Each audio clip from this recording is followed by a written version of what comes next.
Greetings and salutations, my fellow somas, my fellow bodies out there rocking it in the hot, cold, and in between weather that you've got. Happy Canada Day to my fellow Canadians, and Haich Kasim to the Indigenous peoples on whose land I live, work, and play. I have great gratitude to be here and to be able to share on this hot and sweaty 27-degree weather day some nice chillaxing movement that will get us nice deep into our core, teach us some fundamentals, and have us basically lying flat the whole time that we do it, because nothing says exercise like not moving a whole heck of a lot and just lying down. That's what my exercise looks like. So come on and join me. Settle on down to your flat thing of choice, whether it's a Pilates equipment mat thing like I've got going on today, or you've got yourself a nice yoga mat on the floor, or you're just on the carpeted floor, or you're on a towel. You do want to sense that what's under you is not too slippery, so bare feet. Pilates is a barefoot exercise methodology because we really want to be able to hold on with our feet and use them for power and stability, things that slide. No so bueno. And just taking a moment to arrive in your body, and in this moment feel the supportedness of what's underneath of you.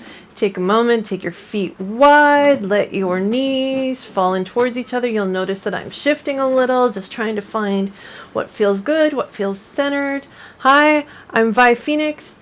I am a certified Pilates instructor who, well, these days I am reconnecting with my Pilates roots and getting back into it after a multi-year hiatus due to, I don't know, some cancer. I'm fine now. Some surgery, some emotional trauma, some job changes, some pandemic, some, not dealing with my stuff. And here I am. Look at me dealing with it by lying down and going, damn, it's hot.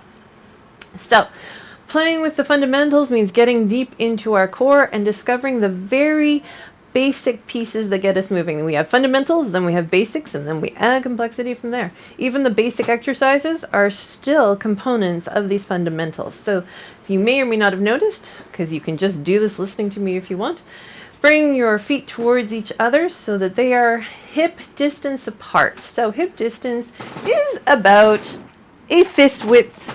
Well, actually not a fist width. Take your hand and the width of your hand, which I suppose is your fist width. Sure, same, I guess. Between the balls of your feet. So they're not very wide at all. Your hips are not the outside of your hips. They are where your leg bones seem to slide into your hip joint. Not in the reality because it's a slightly different spot, but let that go. All right, so you want them hip distance apart. So just that little bit wide, so your ankles, your knees, your hips, they're a nice alignment. We're going to start with that glorious low abdominal place. So what I want you to do, take the heels of your hands and put them on your hip bones. And if you're like me going, there's a lot of stuff kicking around in there. Well, hip bone-esque, where it feels hip bony. When we talk about hip bones, we usually mean the top of the iliac crest. It's this part up here when you put your hands on your hips. That's your hip bone that we're talking about. If you can feel the bone, great. If you can't, don't sweat it, because there's enough sweating going on in the heat as it is. You take your fingertips. You're making a little triangle with your hand. So heel of hand, fingertips are together in a flat plane. The heels of your hands are on the hip bones, and your fingertips are down on your pubic bone. Now, if you feel like, I need to move my feet water, move your feet water. I'm going to do it right now because that feels good to me.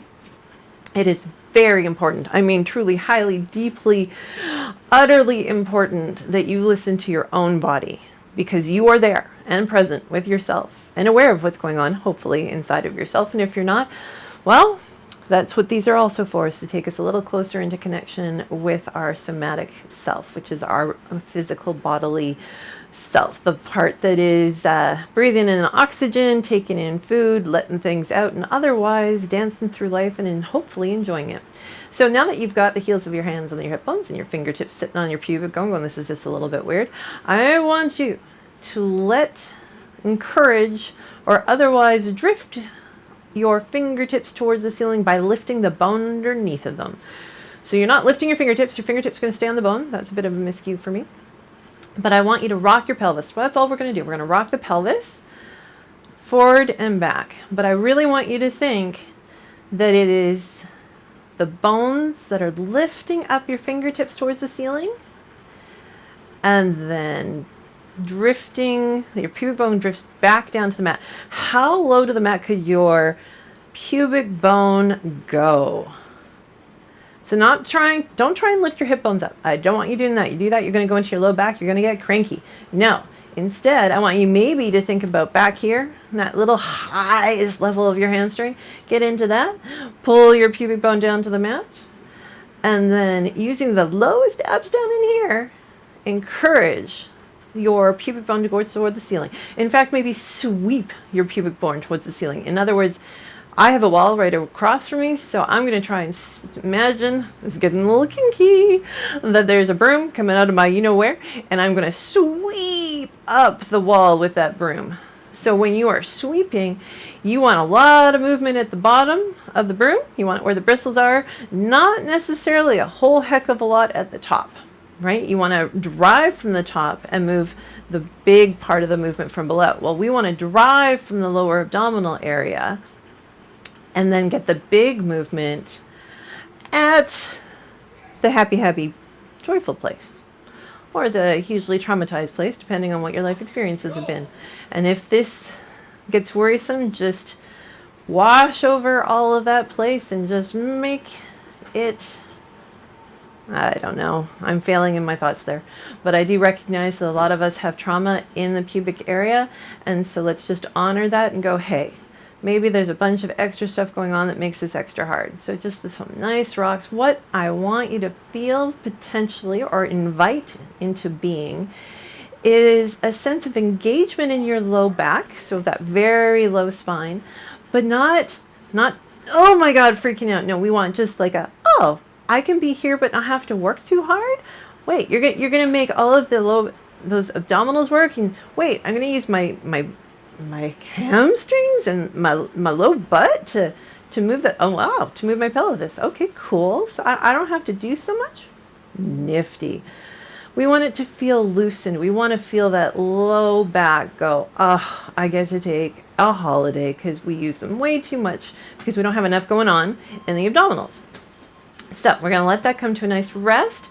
And when you come to a rest, should have invited you to notice where your pelvis was when you started. Did you notice? Did you notice that your fingertips were higher to the ceiling than the heels of your hands?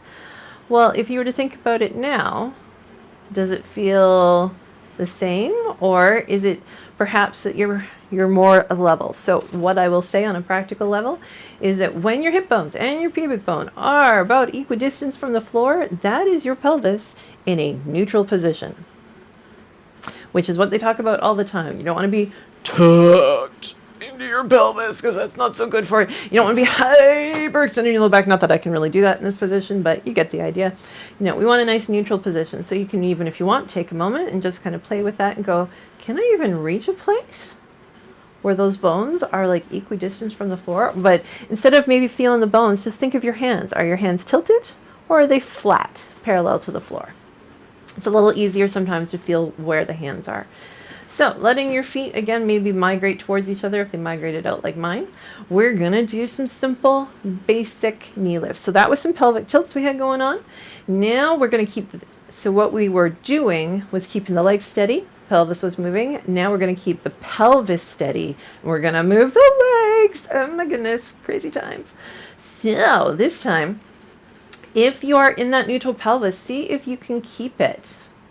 Because while oftentimes it said get the small of your back down to the mat, I would invite you instead to see if you can keep your sits bones. So your sit bones, and the more weight you've had, and I have been overweight to obese most of my life, I can tell you, finding those sit bones is a little hard. They're part of your pelvic structure, topic for a different day, but down in here, there's a little bone.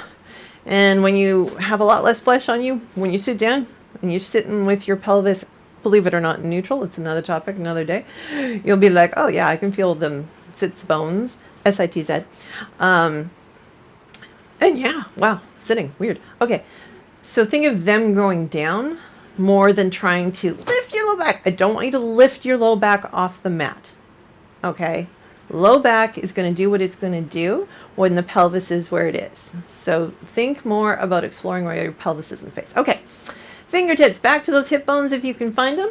And then what we want to do is walk in about an inch, maybe an inch and a half. So you're not at the middle of your belly, you're just in from the bones. With